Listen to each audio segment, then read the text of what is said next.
All right. Thank you all for coming Thanks today. so much. I am Daniel from Legitimate, CTO of Legitimate, and today we're going to go over a little bit of how art and culture and blockchain intermix, right? So let's do a little bit of a round of intros, and then we'll dive into the topics, and hopefully we'll have some time at the end for like questions from the audience. How's that sound? So Michael, let's kick it off. Hi guys, I'm Michael. I'm CEO and co-founder of Xerox Avenue. So our company does mainly two things. So we are a company that provides Web3 token-gated commerce solutions.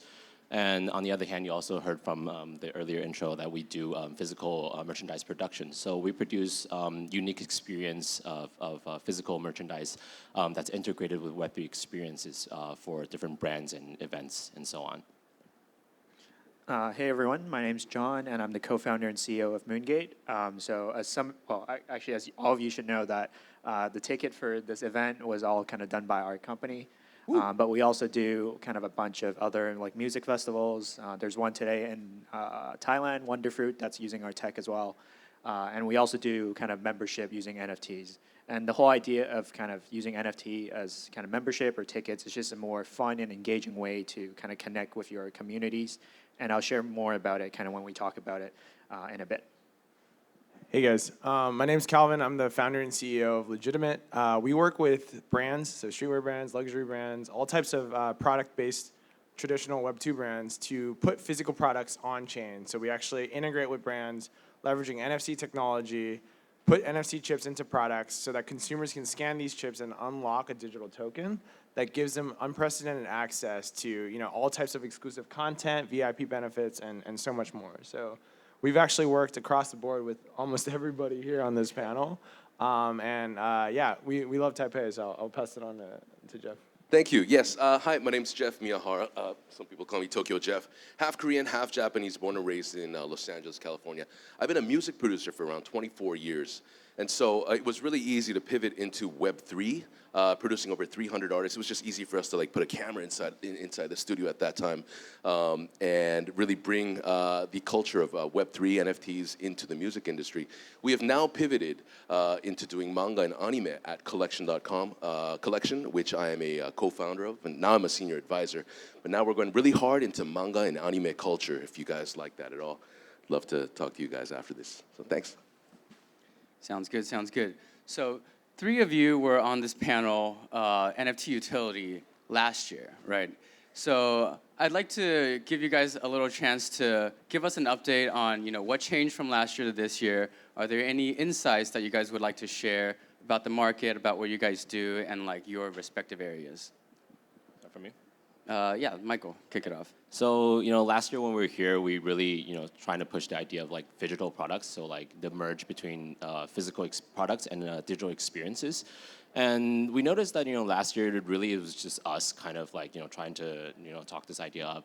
However, during the past year, past 12 months, we really see more and more of these digital products popping up everywhere. So different panels that we go to, different events like Token 24/9 and so on. We see a lot of these digital products coming up. A lot of brands and especially NFT projects have been utilizing this to sort of build a different way to engage with their communities. And also last year, I remember mentioning that the experience of consumer onboarding onto these products were still kind of difficult. But I think this year, especially Kelvin could probably elaborate a little bit on like how you guys build different ways of onboarding customers that made it easier for non-Web3 people to really join in and experience what kind of engagement these products can offer. So I think from last year till now, we've definitely grown a lot. So last year, actually, Taipei Blockchain Week was our first ever kind of major activation ever. But since then, we've worked on about 150 of these major like conferences, music festivals, brand memberships. So definitely have seen significant growth. And these have been across, well, last year we were just in Taiwan, but now our product has been used by about 60,000 people across 20 different countries. So definitely have seen significant growth on that sense. And then I think the other big difference is that last year we were just really doing NFT ticketing, just like the ticketing component. Where we are today is we also do NFT membership, and we've also built out our use case such that we kind of capture what happens after you buy the ticket or membership, and specifically you get kind of token gated benefits. I'm sure all of you, if you kind of clicked into the Moongate portal, you noticed that there's like 40 different benefits that you can get because of your ticket. Additionally, there's also like a gated community channel that you can access. So we're just kind of building out our product to be more engaging and making it differentiating ourselves from like kind of standard like Luma or Eventbrite. Last year when I was here, somebody asked me a question in Chinese and I didn't speak any Chinese. This year, I still don't speak any Chinese. So sorry. Well, you should. I can teach you something. No, but in all honesty, I think both Michael and John are being very, very humble here. I think all of us came in last year, and it was sort of our first foray into Asia, right?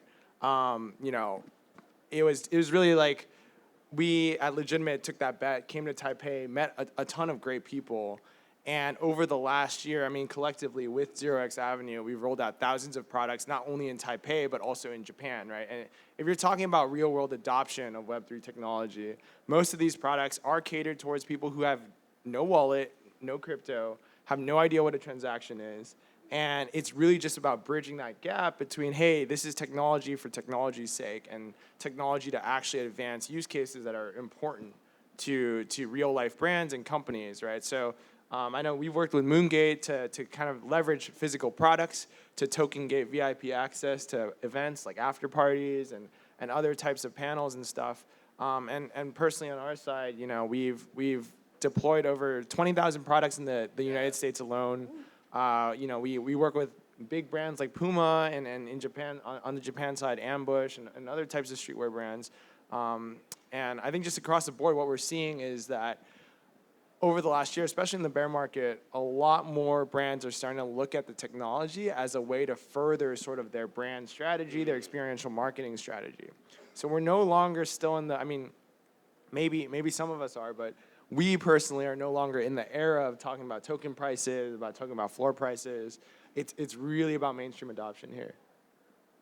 Jeff, anything to add? Yeah, no, absolutely. It was really impressive to use this one as well too, right? Just when we were all downstairs for them to scan this, and it was just like a seamless experience. And also, Calvin, you want to talk a little bit about what we're rocking today as well too on our shoes? So we hooked up the entire panel with a special collaboration between Puma North America and Rock Nation. So every single one of these shoes, we rolled out 20,000 units in North America, are outfitted with an NFC chip that ties the shoe to, behind the scenes, a digital identity, right? That's backed on-chain. Mm-hmm. And what Puma's been leveraging this for is actually to deliver hyper-personalized content to every single shoe owner, right? So in Web3, we talk about things like token gating, like digital content experiences, VIP benefits, and we're working with every single one of these guys on this panel to bring that to life and expand beyond just the realms of blockchain weeks and crypto weeks. Yep. We're bringing this to the mainstream audience, right? Yeah, dope.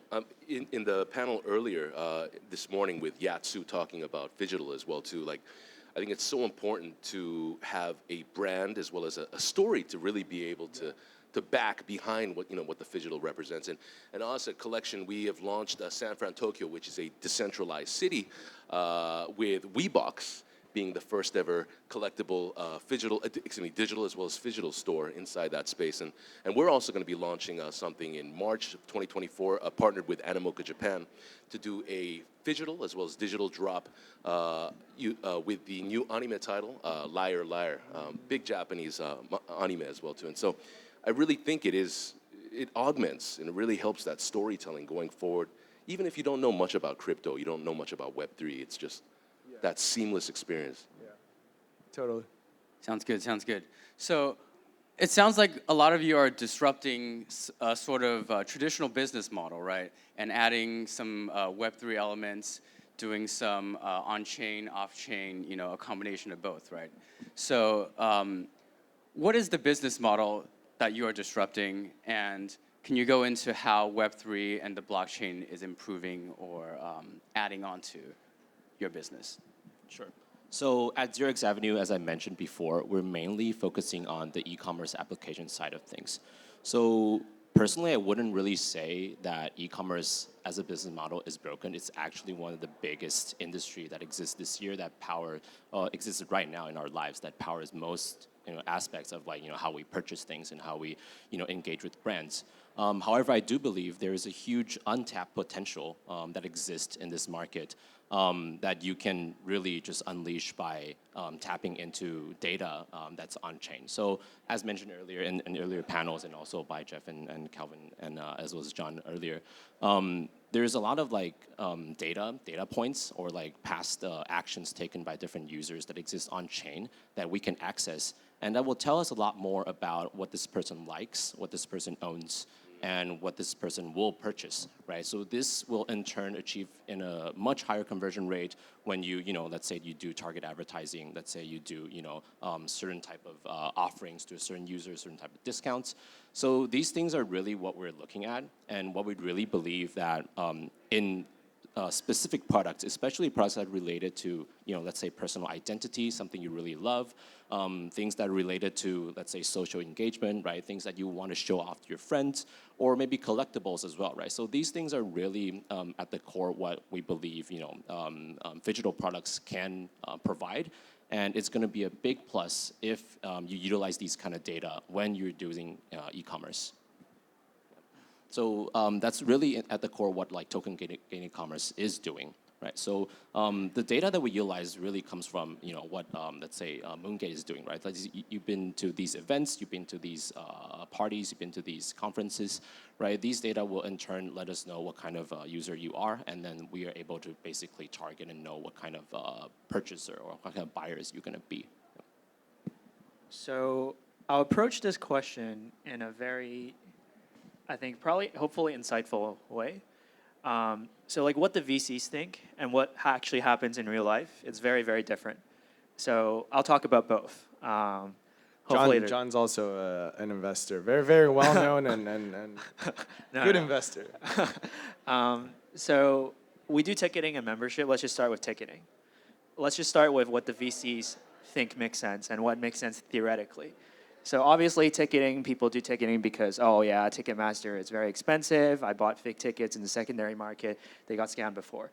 Like theoretically, it definitely makes sense. And like in the long term, in like 5 to 10 years, I think that thesis would definitely play out. But the reality is that right now where we are today, there's just not enough primary tickets that are in the form of NFTs for like the secondary market to exist. And so when I work with these event organizers, these music festivals, when they work with me, they're not thinking about the fake ticket piece. That's not what they care about. What they actually care about is being able to connect with their audience after the event. So right now, when you think about like Eventbrite and Luma, when you sign up to a party or a conference, whatever it is, your interaction with that brand starts and ends at the point of purchase, right? You buy a ticket, you get to the event, that's it. But there's no sense of kind of customer loyalty or reward that you can get for going to the event. But a lot of the music festivals that we work with, they actually want to reward their loyal fans. Like maybe like, for example, Wonderfruit, like, hey, if you attended my event in the last 3 years, of course I want to give you like priority pass to buy my ticket next year. But with like Eventbrite, Ticketmaster, Luma, none of those guys allow you to actually build or connect with your audience. At the same time, there's also no way for you to actually like talk to them. So like all of these music festivals right now, the way to communicate with their audience is just through like email direct marketing. So that's just a very one-way channel. And that's not how you build a community, right? Because if you want to build a community, you want to actually talk to your audience and have a two-way conversation. And that's how we built, that's why we built in like a gated, kind of like Discord, but much more easy to use platform onto kind of Moongate. That's on the ticketing side. On the membership side, kind of what theoretically makes sense and what the VCs really like to hear is like, oh, okay, open loyalty. Yeah, brand A wants to work with brand B wants to work with brand C. In the traditional world, it's very difficult to do that because kind of the data, like the database to kind of share like customer information, it's very costly to create, and then also there's also a lot of security measures involved. And for sure, again, that's definitely true. But in reality, only maybe the top 1% of the brand in the world actually care about that. The rest of the brands, they're just trying to survive or just trying to make kind of revenue. So they don't really care about, open loyalty, just like, okay, as long as you are coming in and spending more money with me, that's all I care about. And so again, reality is that the brands we work with, generally speaking, they don't care about this open loyalty piece. What they actually care about, though, is being able to connect with their end customer. And I think this is actually a problem that Calvin also solves. So imagine if you're like Puma or Adidas or Nike, if you're selling through like retailers, you don't actually get any data from your customers because all the data is captured by these retailers and they don't share it back to your brand. But because obviously as a brand, there's a lot of value if you can connect and get to understand what these end customers actually care about. Using NFTs, you are able to kind of bypass that middleman and actually get to engage with your customer. And we do that in the membership form, and obviously Calvin does it from like kind of digital good form. But ultimately, we're solving the same problem here.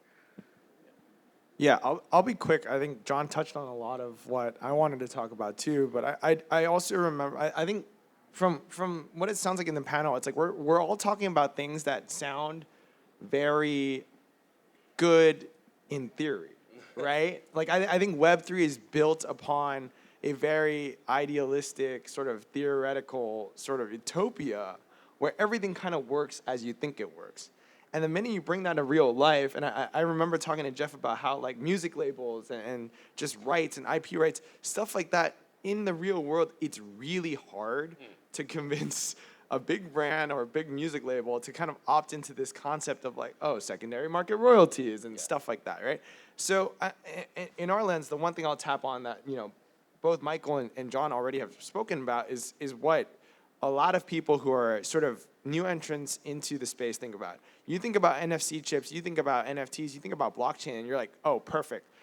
Authenticity, right? Like we can help LVMH, we can help Richemont, we can help all these luxury brands solve this big counterfeit problem. News alert is that like they really don't care, guys. Like honestly, if you think about the budget that a luxury brand spends on anti-counterfeit sort of initiatives every year, tops you're looking at 150 to 200 million dollars. Guess how much these brands spend on experiential marketing and consumer relationship management per quarter? 400 to 500 million dollars per brand, right? So like at that point, like when you're thinking about, okay, where is the market? What do they care about? Yeah, they're gonna say they care about authenticity, and it's a really big problem, right? But ultimately, in order to get sort of the relevance and like build that connectivity, it's like understand what doesn't work, and then also speak to people who have been in this space and talk to people like Jeff or other sort of brand founders on like what really matters and what are they investing in. For us, it's brand narrative. It's connecting the brands to the consumers, post-purchase data, which, like John said, doesn't exist, right? And being able to tie all of that together in a cohesive package that we can sell and really kind of enable brands to move towards the future. Yeah. Yeah, that's great. I think the thing that excites me most, and not necessarily disruptive, but like the thing that excites me most about blockchain, about Web3, is the identity layer. I'm going to assume that a lot of you have NFTs, right? Yes, have NFTs. Yeah, They okay, all great. do from Yeah. the ticket. That's right. So, again, with that identity layer, now we're going to start having, NFTs. And what are some really big things about NFTs that we all can, what are some common words that we use, like traits, for example, right? We look around here in the room and everyone's wearing something completely different, right? We all have individual traits. We all have individual smells and ways that we talk, the ways that we walk, And I think the more and more that, for example, we checked in as well, too. You might have put in your wallet address, right? You might have put in your wallet address when you were buying some NFTs and watching some concerts, maybe trading in, some of your digital assets for minting and then turning them into physical assets, right? Physical assets that you wear as well, too. I think the fact that we're already using, our phones on a daily basis, and now with that extra layer of blockchain, with Web3, now with wallets as well too, and as an undeniable identity that you have through these things with the blockchain, now we're going to start, this is already, I think, like the metaverse in a sense, right? We're able to augment our experiences. We're able to, from a music perspective, I'm able to identify who my first fan is, who's my biggest fan, for example, right? And how do we reward these type of people, right? And the more and more that this culture, this world keeps building, it's just going to only augment, again, protection, identity, money. All these things are very, very important. But I think the whole thing about your personal uniqueness, your identity, being able to capture that, almost timelessly, and be able to pass that on to your kids or the next generation of people that are in this space as well too. That's the most exciting thing for blockchain for me, you know. And that doesn't just get wiped away if you lose your phone or your hard drive crashes and gets reset or Google Cloud or iCloud goes away. That's not going to go away. And that's something that's really exciting and dope, I think. Yeah, I think to close it off, like for the better part of the last 10 years, I mean, I'm going to speak in very technical terms. Is like a lot of companies, especially tech companies and VCs, have been talking about top of funnel growth. How do we attract more and more people, right, into our ecosystem, into our app, into our sort of entertainment label or whatever it is, right? But with the rise of sort of modern day social media, you think about TikTok, you think about any sort of, you know, Instagram, really, you're seeing an influx of new sort of visitors, new views. Like TikTok starts you off with what, 100 likes, like 1,000 likes or something? Like it's to drive engagement, right? And from that perspective, it also devalues top of funnel growth. So loyalty in terms of, okay, how do you actually determine who's a loyal customer, who's a loyal fan, who's a loyal identity sort of, you know, member, you know, that becomes all of a sudden way more valuable to a lot of these brands moving forward into the future. Absolutely. Like just even these kicks right here. I mean, I'm from the music industry. I'm an OG. I've been doing this for 24 years. And I haven't seen like a play, start, eject button like a really, really long time. So these are perfect for me, you know. This represents my identity from CDs, physical, you know. And so I think that's great. And the more and more that this keeps happening, as you Right. said, it'll get to know myself better, what music I listen to, you know, what I'm wearing at that time as There's well, too. music on these shoes. There's music on the shoes. You scan the shoes, you get access to exclusive mixtape. Yeah. Right? Yeah. And all of that's provided to brands, provided to consumers. And yeah, I think across the board, it's just, seems like we're all talking about loyalty and engagement here. And but the dope thing today is this and these. I mean, people don't have to be geniuses in order to, you know, understand and appreciate what we've got today. It was seamless. And so. the Taipei Blockchain Week merch that Michael's wearing, right? That's Like dope. that's also connected. Everything here is connected. Yeah. Right. So we talked about a lot of these, you know, digital experiences, you know, on-chain data. How do we onboard the next, you know, wave of these big, you know, corporate clients, the Web2 companies, onto Web3, right? I think many of you have notable clients. I think maybe we start from Jeff. Sure. You know, tell us about collection, how you guys got like Ghost on the Shell. Oh man, all right. Again, manga anime fans in here? I'm sure there's a bunch, right? Yeah, thank you, yeah. Again, it's such a huge culture, and there's people that love that. There's people that grew up with that have a real big connection and identity with that. And then, you know, that's already a massive community of people globally. When we started bringing in, you know, Web3, and we started explaining NFTs, and we started explaining all this stuff, it was just a bunch of just hieroglyphics when it came to these more traditional legacy, big companies, publishing companies that have been here way longer than all of us, you know. And to convince these guys all these things, like it wasn't really so much like the tech aspect, you know, oh, here's secondary markets, like this is gonna happen. No, I mean, these are already thriving industries, you know.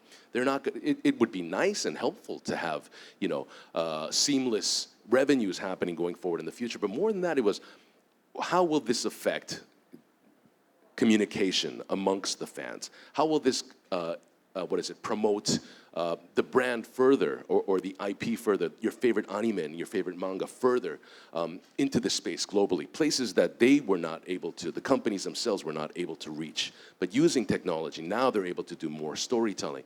How is that going to future-proof a lot of these companies? And being here in Asia, you know, things take a really, really long time because it's traditional business with traditional values.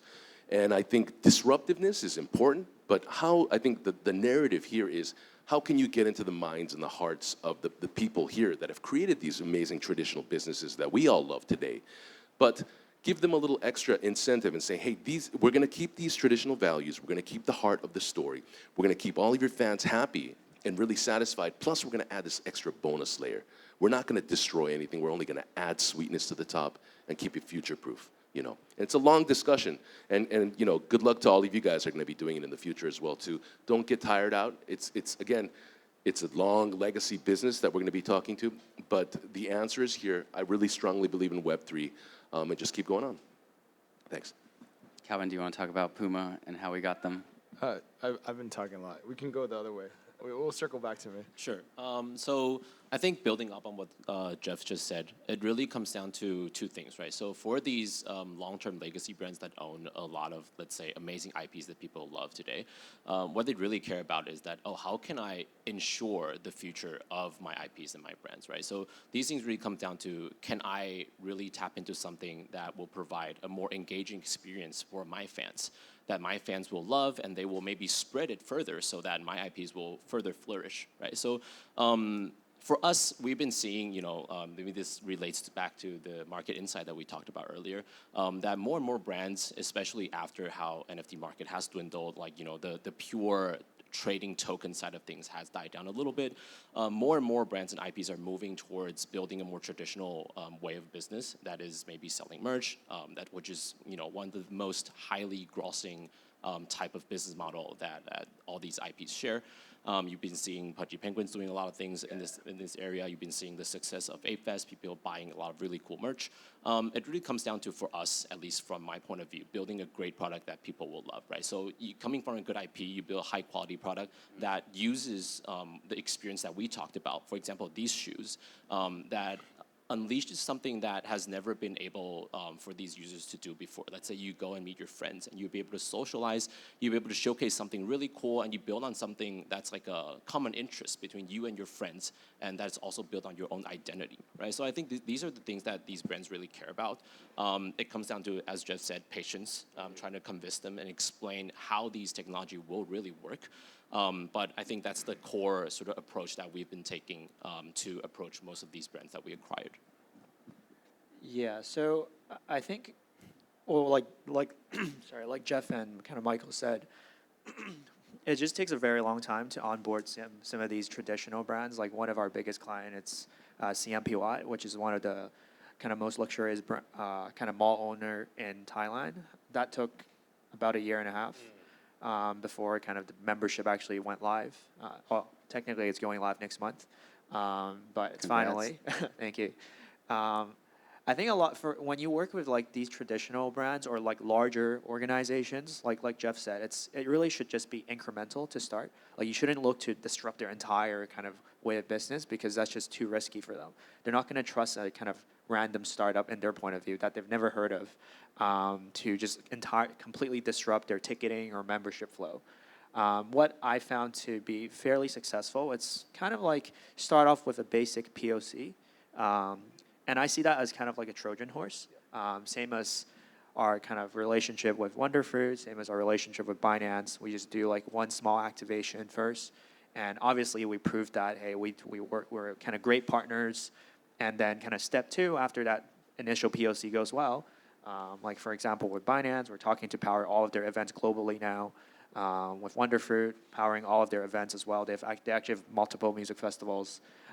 So I think don't try to go all in on kind of the first day because that's actually kind of a red flag for these major enterprise. Just take things slow. These relationships takes a while to cultivate, but I think once they trust you, they will actually help you actively push for these deals to go through internally. And obviously you need these stakeholders to make it work. Otherwise, it's just not going to happen. Yeah, I think the moral of the story really is to be patient, right? To be very, very patient. Puma took us, we had a whole deal that fell through, like in 2020, right? We were going to power a 50-unit collection, a capsule collection for friends and family, right? And that fell through because the pandemic hit, the whole project got scrapped. And then we moved up to 1,000 units. And then all of a sudden they were talking about 15,000 units. And then all of a sudden it's 20,000 units. And then now we're working with them again and again and again to kind of deliver these cultural experiences. So it is very incremental. I think title of our talk's like reshaping cultural experiences. It is reshaping, but also there are certain things that you can't reshape, right? Yeah, absolutely. How business is done, how relationships are formed. And, a lot of these traditional businesses, they don't live on Discord. They don't live on Twitter. And overnight success really isn't a thing, right? So it takes time. It takes a lot of effort and genuine authenticity. Yeah, we can't ignore their story as well, too. for example, like Puma, this has been, it's a heritage brand, right? You've got several generations of people that pass this down, grandpas to fathers to sons, et cetera, et cetera. I mean, how confident is this company going to feel that you're going to be able to keep passing on that torch of their legacy through this new technology that's still kind of, it's still new, right, in the world, but able to keep holding on to that baby. I mean, basically, they're giving, the keys to a brand new car, keys to the baby, say, hey, you get to hold on to this for a little while. Because they're not going to try anything brand new just for like 3 months, 6 months, because they've got generations of loyal fans, of loyal customers behind them that expect a certain amount of story and quality and heart, I really think that that's something that we can't forget. Even though technology and speculation of big money is great, I think at the end of the day, it really does come down to the emotional attachment and value of these things. Totally. Sounds good, sounds good. So we have about a minute left. So are there any alphas or maybe hard lessons you guys want to share, any of you? I would say, go check out the TBW official merch booth, and you'll see us there. So, I would say that all the engagement that you guys have done are being tracked by Moongate, and I'm not trying to hint that there might be some rewards or potentially tokens, but just saying that be more engaged and you might be rewarded next year. Wow. I think the alpha is that, like, for a lot of you who aren't native to Taipei or Asia in general, I mean, the dynamics in Asia, East Asia, Southeast Asia, don't overlook sort of the potential here, right? Because ultimately what you're seeing, at least for us, a lot of the sort of trends and winds are blowing east to west, right? And in terms of engagement, some technology that might not work in the West actually works really well here. So keep an eye out. More than happy to chat more about all of that. But yeah, just enjoy your time. yeah. Not really so much alpha, although please do check out Collection. Also, WeBox on Twitter, as well as San Fran Tokyo Studios on Twitter as well, too. Lots of really great stuff happening there, and really exciting next year for the physical and digital space as well, too. Especially if you love manga and anime, because this is officially licensed IP with big names, for example, like Ghost in the Shell, Afro Samurai. We've got a collab with Oni. We just did a collab with Cool Cats as well, too. Oh, we've announced a collaboration with Cool Cats as well, too. Lots of really cool things. But other than that, like, I've been in blockchain now since 2021, so it's my third year. And I don't think I've met an expert in blockchain, or I haven't met an expert in Web3 yet, because it's constantly growing, through all the bulls, through all the bears, it's constantly growing. Things are changing on a daily basis. My recommendation for you guys is if you're just getting started into this, don't be shy. Reach out to other people, have conversations, meet new people. It's not too late. You're still early in the game. And so really, just go out there again, lose that hesitation, and talk to people. Keep several wallets would be my suggestion, right? Keep one you can burn and one that you kind of keep all of your goodies inside of. But feel free, don't be afraid to experiment. But again, have multiple wallets when you do so. Enjoy, guys. Thanks. Thank you. All right. Thank you, everyone, for coming to our talk. I'm also part of Buzidao and the Taipei Blockchain Week team, so really appreciate all of you for coming. And thank you.